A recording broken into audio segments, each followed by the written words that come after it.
Stop for a second. Open your phone right now. Go to your saved folder. How many articles are sitting there, completely untouched? How many tutorials did you save 3 months ago, certain you'd watch them, and never did? Now look around the room you're in. How many things did you buy on sale, telling yourself you'd use them? And they're still sitting in the corner, collecting dust.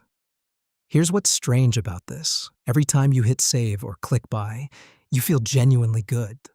Like you've already accomplished something. Like you're already a slightly better version of yourself.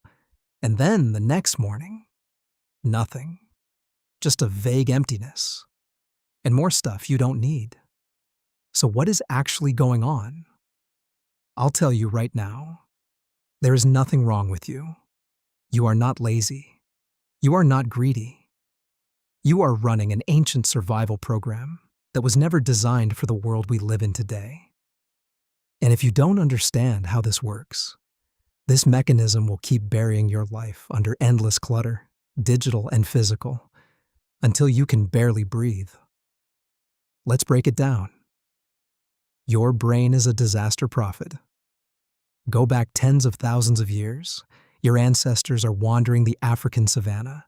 There's no grocery store, no guarantee of where the next meal is coming from. And then they stumble onto a tree full of wild fruit. What does the brain say? It doesn't say, take what you need, leave the rest. It sounds the loudest alarm it has. Grab everything. Hide it. Now. Because in that world, failing to store resources didn't just mean inconvenience. It meant death. When winter came, when snow blocked the mountains, the people without reserves were gone, erased from the gene pool.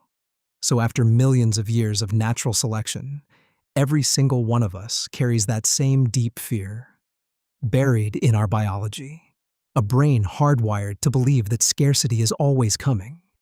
That instinct saved our species.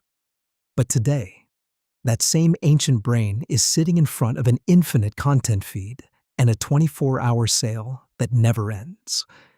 And it has absolutely no idea what to do. Your brain still treats a free online article the same way your ancestor treated calories on the savannah. It still treats a discounted product like life-saving firewood. It doesn't know that the information is endless. It doesn't know that the sale will happen again next week. It just knows one thing. Something valuable is here. Grab it before it's gone. That's not a personal flaw. That's a design problem. Your hardware, your brain, is still version 1.0. But the world around you has already hit version 5.0, and that mismatch is the root of everything. The personal story I rarely talk about. I want to tell you about a period of my life that was genuinely hard. Work was crushing me. Deadlines stacking up so fast, my nerves felt completely fried. At home, I had a 3-year-old, and if you've ever had a toddler, you know, there is no off switch. And at that exact same time, an elderly family member became seriously ill. Every single morning, the moment I opened my eyes, demands were already coming at me from every direction. My time, my energy, my emotions, all being pulled apart simultaneously. I had almost no control over anything. So what did I do to cope? Late at night, after the child was asleep, and I'd handled everything I could handle, completely exhausted, I'd open eBay, open Amazon, and I'd scroll. I'd start adding things to my cart. Things I didn't really need. Things I told myself I might use someday. And then I'd click buy. And for just a moment, relief. But weeks later, when the packages finally arrived and stacked up in front of me, most of what was inside was completely useless to me. It sat in the corner. It collected dust. And what followed wasn't satisfaction. What followed was guilt, self-blame, a quiet mental exhaustion on top of everything else. I had done it again. I share this not because it's unusual. I share it because this exact pattern is happening to millions of people right now. And almost nobody talks about why. The dopamine scam. Here's the mechanism that makes all of this so hard to stop. Dopamine. You've probably heard it called the pleasure chemical, but that's not quite right. A better name for it is the anticipation chemical.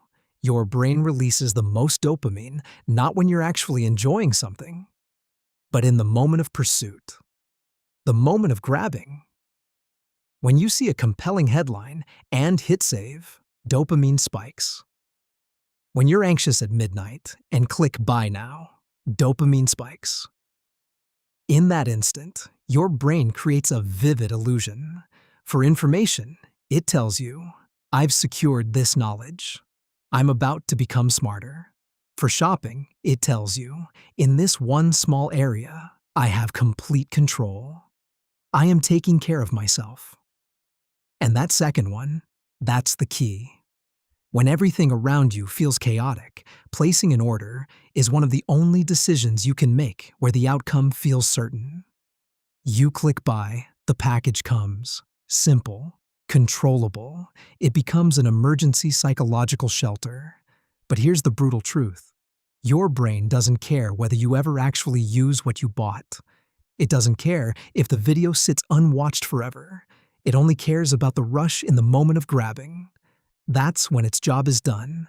That's why opening a package so often feels less satisfying than buying it.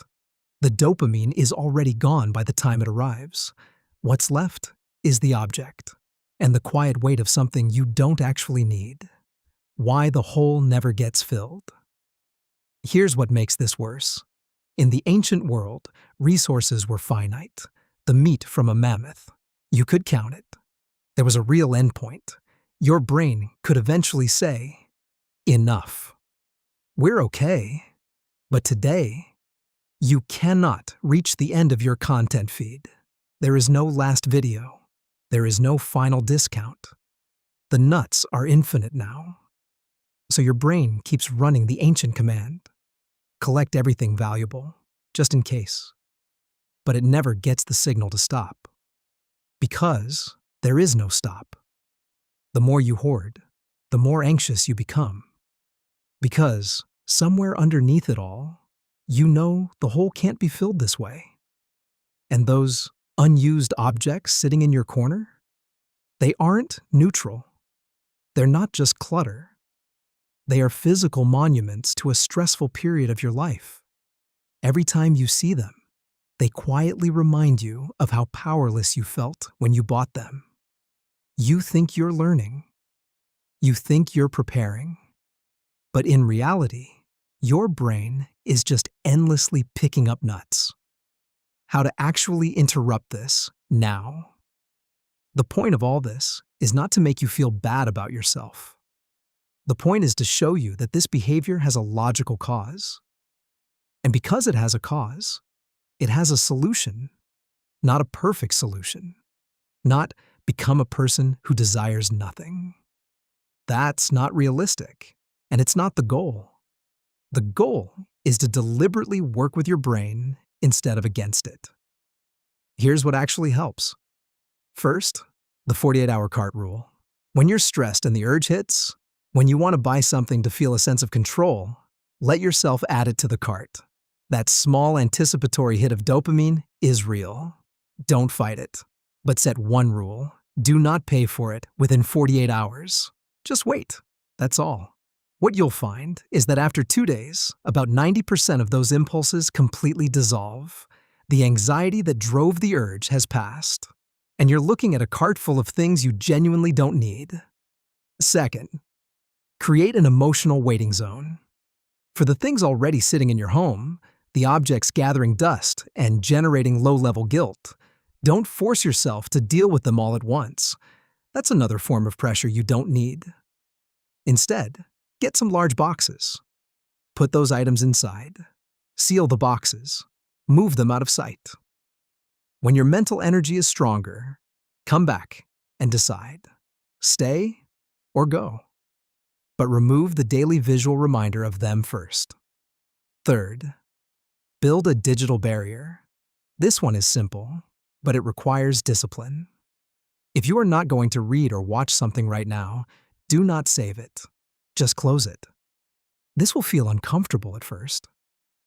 You'll feel like you're losing something important. But here's what's actually true. If that information genuinely matters to your life, it will find its way back to you. And if it doesn't come back, it probably wasn't as essential as it felt in the moment. Knowledge only becomes knowledge when it's processed and applied. A folder full of unread articles isn't a library. It's just a breeding ground for anxiety. The thing worth saying out loud. In an age full of uncertainty, of real pressure, real stress, real overwhelm, it is completely normal to reach for something to hold on to. When you can't stop saving things you'll never read, or buying things during hard moments that you'll never use, don't start by attacking yourself. That impulse is just the ancient guardian inside your brain trying to protect you, using the only tool it has, the oldest tool it knows. It is trying to help you survive. But here's what I want you to be able to say to it. Thank you for protecting me. But we're safe now. You are living in one of the most abundant periods in all of human history. Knowledge is everywhere.